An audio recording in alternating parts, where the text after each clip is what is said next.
Je voudrais, puisque nous parlons ce soir d'engagement, de poche, de conflits, de guerre, et qui menacent la paix générale beaucoup plus que peut-être on ne le croit, vous demander d'avoir un regard sur une guerre qui n'intéresse plus personne.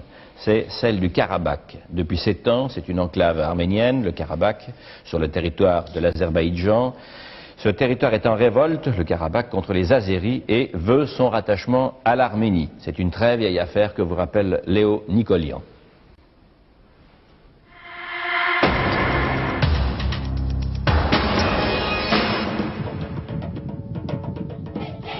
Avez-vous vu le Karabakh, sa terre et son soleil, dit la chanson? En fait de terre et de soleil, le Karabakh est aujourd'hui connu pour sa guerre. 7 ans de guerre qui ont marqué les visages. Dans les casernes, devant leurs parents devenus militaires, les enfants exaltent le combat pour la réunification du Karabakh à la mère patrie arménienne. La lutte contre l'ennemi azéri. Avant, c'était la télévision locale qui diffusait à coups de clip l'ardent message.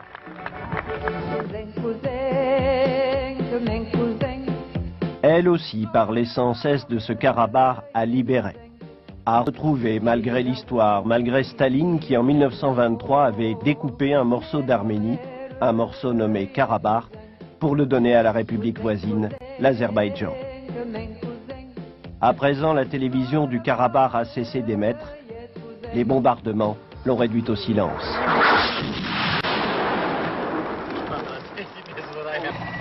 Sur l'aéroport d'Erevan en Arménie, en toute saison, le dispositif est le même.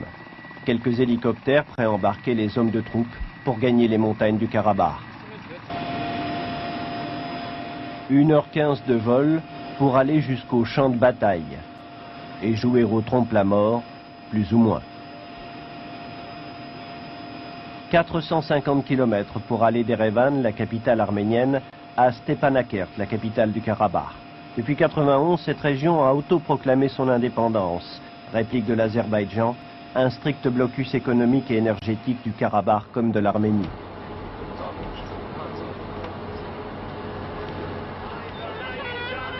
Le clarinettiste a 9 ans de conservatoire derrière lui. Il vient de s'engager. Et le voilà maintenant qui accompagne une autre mélodie, celle du fédayeen arménien, le sauveur du pays. Son sourire est de courte durée. Elle sait que là-haut, chaque geste aura son importance.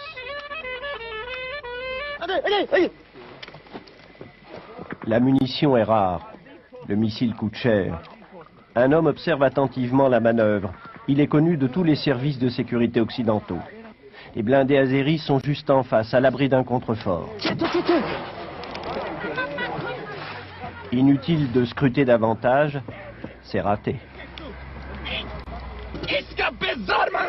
Mais t'es vraiment quelqu'un de bizarre, toi. Tu dois être sans cesse prêt, ton œil dans le viseur. Mais j'étais prêt.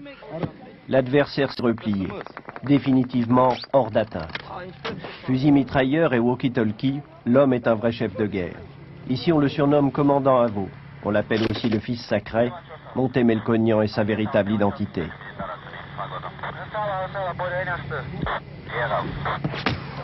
Il fut l'un des grands responsables de l'Assala, un groupe clandestin qui signa plusieurs actions terroristes anti-turques jusque dans plusieurs pays européens. Melkonian a d'ailleurs purgé 4 ans de prison en France. De nationalité américaine, la CIA l'a longtemps recherché. Au début des années 90, il rejoignait secrètement les combattants du Karabakh. Il est devenu leur grand stratège. Si avant on se battait seulement avec les Kalachnikov, il y a plus qu'un an, il y a 1 an et demi, aujourd'hui on se bat avec des chars lourds, les Azéris ont des avions de combat, des hélicoptères, de l'artillerie lourde, les grades, et bon, c'est une vraie guerre. Une guerre oubliée, une guerre très grave qui est en train de causer des victimes très importantes. 6 mois après cet entretien, Melkonian trouvait la mort le 12 juin 1993 dans un petit village du sud-est du Karabakh. L'Arménie l'enterra comme un héros national. Eux vivent un calvaire quotidien. Ils sont 300, 400 000 réfugiés, tous déplacés, chassés par la guerre. Arméniens venus d'Azerbaïdjan ou du Karabakh lui-même. 1/10 de la population s'est retrouvée sur les routes, harcelée par la maladie, la faim et le froid. Et voici Erevan, ville pétrifiée. Depuis le tremblement de terre en 88, 500 000 personnes sont arrivées ici en quête d'un logement, peine perdue. Un plein d'essence peut valoir jusqu'à 2 ans de salaire. Détresse d'une population prête à vendre ne serait-ce qu'un paquet de cigarettes. Tout est rationné. Le pain est limité en moyenne à 250 grammes par personne et par jour. Les magasins d'État sont vides.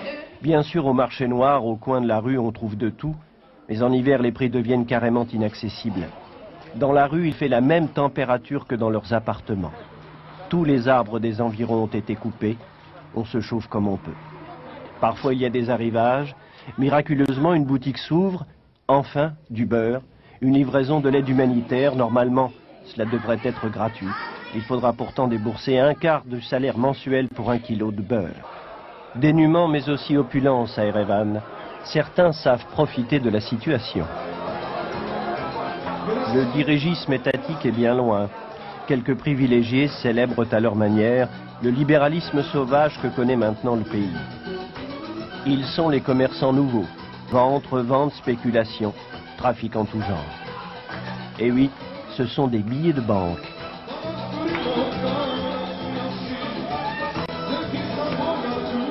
La tradition veut qu'ils aillent à l'orchestre. Mais en ces temps de disette, il faut avoir de gros moyens pour respecter la tradition. À 450 km de là, le spectacle est tout autre. Sur les hauts plateaux du Karabakh, un coup vient d'être tiré au but. Les combattants festoient à leur façon cette victoire remportée contre un appareil azéri.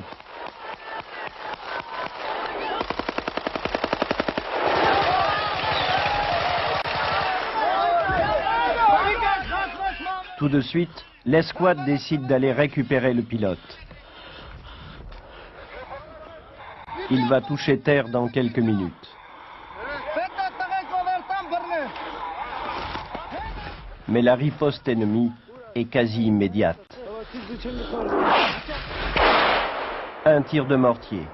3 hommes restés dans un abri ont été frappés de plein fouet. Il n'y a plus d'espoir. Il est mort comme les 2 autres. Un peu plus loin, le pilote a été retrouvé. Il va subir son premier interrogatoire. Le voici dans les locaux de ce qui fut, en d'autres temps, l'immeuble du KGB local. L'homme ne tardera pas à dire tout ce qu'il sait.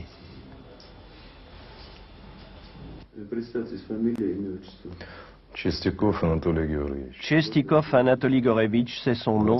Né à Urfa, cet homme est de nationalité russe. C'est un mercenaire, payé, dit-il, l'équivalent de plus de 25 000 francs chaque mois par les Azéris pour piloter des avions de combat. L'interrogatoire se déroule apparemment sans violence. Tu n'as pas le choix, tu dois tout nous avouer. Ici, le ton est très différent. Il s'adresse à un homme surpris il y a quelques heures dans une conversation clandestine par radio avec les forces azéries.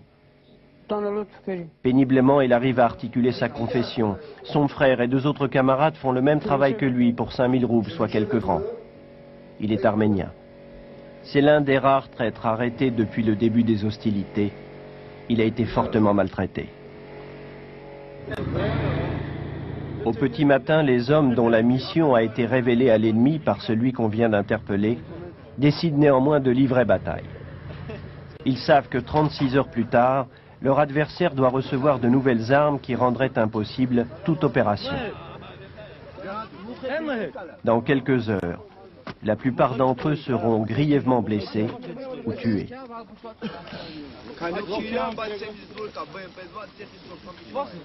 C'est un quartier général, mais il n'a rien de militaire. Le seul objectif que l'on poursuit ici, c'est faire de l'argent.